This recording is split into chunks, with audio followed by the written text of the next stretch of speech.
Ny mety toetry ny andro any an-dranomasina ny sabotsy 9 aprily 2022 amin'ny 9 maraina hatramin'ny alahady 7 aprily 2022 amin'ny 9 maraina. Tsy misy ny filazana manokana mahakasika ny alin-drano. Ho an'ny morontsiraka atsinanana tanjon'ny bombaomby hatrany amin'ny tanjona ny gotsy anorana amin'ny ankapobeny fa avy atsimo na atsimo atsinanana ny drivotra ka 20 hatramin'ny 30 km/h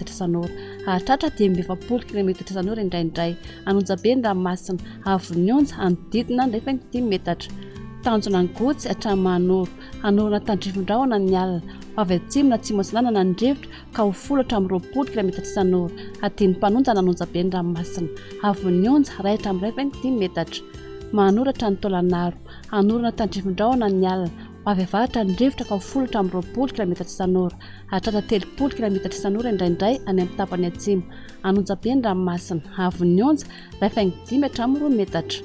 Tolanaro hatrany amin'ny tanjona foimena anorana tandrivon-drahona rehefa manalavitra morontsiraka avy atsinanana ny drivotra ka 30 hatramin'ny 20 km/h anonjabe na herin-dranomasina avy onja 5 hatramin'ny 2 metatra hahatratra 2 metatra manomboka ny alina noho ny alin-drano avy atsimo. Ho an'ny morontsiraka andrefana tanjony voimena hatrany amin'ny tanjona kabo vomaina amin'ny ankapobeny avy atsimo atsinanana ny drivotra any amin'ny tapany atsimo ka 20 hatramin'ny 30 km/h Ivaova kosa izany any akafa ka 10 hatramin'ny 20 km/h anonjabe na herin-dranomasina avy onja 5 hatramin'ny 2 metatra hahatratra 5 metatra any amin'ny tapany atsimo manomboka ny alina noho ny alin-drano avy atsimo.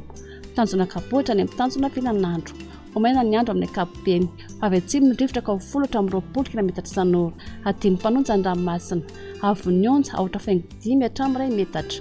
Tanjona fihinanandro hatrany analalava andro amina amin'ny tsitokotoko avy atsimo atsinanana ny drivotra ka 30 hatramin'ny 20 km/h avy andrefana kosa izany ny atoandro ka 10 hatramin'ny 20 km/h otonona adiny mpanonja ny ranomasina avy onja 2 hatramin'ny 10 metatra hahatratra 2 metatra indraindray.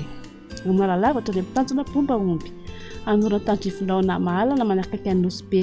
ivahoa amin'ny fitsoka ny drivotra ka 10 hatramin'ny 20 km/h avy atsinanana manakaiky ny tanjona bombaomby ny alina ka 30 hatramin'ny 20 km/h otonona adiny mpanonja ny ranomasina avy onja latraky ny 5 metatra.